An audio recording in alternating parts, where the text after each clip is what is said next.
Guerre Israël-Iran, qui est Ali Khamenei, le guide suprême caché et traqué par Trump et Netanyahou? À 86 ans, l'ayatollah Ali Khamenei constitue la « clé de voûte » de la République islamique d'Iran.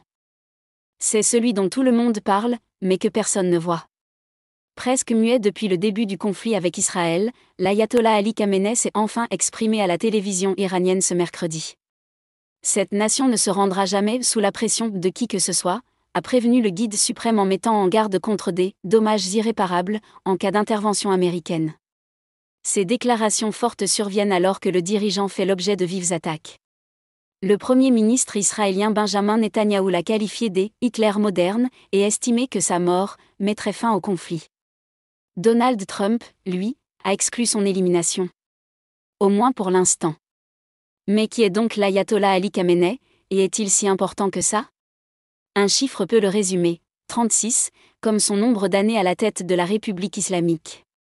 En 1989, il a succédé à Ruhollah Khomeini, père de la révolution iranienne de 1979.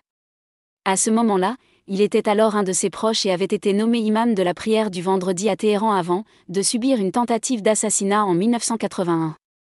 Encore aujourd'hui, l'ayatollah, né en 1939 à Mashhad, garde des séquelles de cette bombe placée dans un magnétophone qui a explosé à côté de lui.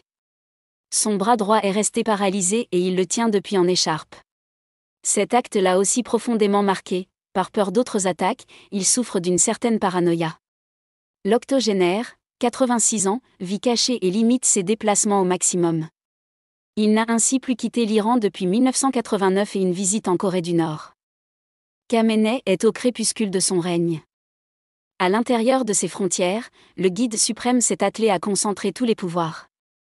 Politique, économique, militaire. Il n'y a pas un PN de la société iranienne qu'il ne contrôle grâce, notamment, à son armée idéologique, les gardiens de la révolution. C'est aussi lui qui a poussé pour développer le programme nucléaire de son pays, aujourd'hui symbole de crainte, et a veillé à isoler l'Iran de l'Occident. Mais malgré une opposition verrouillée et de nombreuses peines de mort prononcées, il fait aujourd'hui face à de nombreuses contestations. Les jeunes et les femmes se sont déjà soulevés contre lui, ce qui s'est traduit par une forte répression en 2022. Des manifestations avaient alors éclaté après la mort de la jeune Mahsa Amini, tuée pour avoir mal porté son voile. Tout en ayant toujours usé de la rhétorique de la confrontation avec les États-Unis et Israël, et soutenu les alliés régionaux de l'Iran comme le Hezbollah au Liban, Khamenei a toujours tenu son pays à l'écart de conflits directs.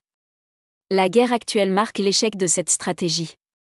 Il se félicitait d'avoir contenu les conflits loin des frontières de l'Iran depuis sa prise de fonction en 1989, rappelle Jason Brodsky, de l'organisation basée aux États-Unis United Against Nuclear Iran, UANI. Khamenei a fait une grosse erreur de calcul.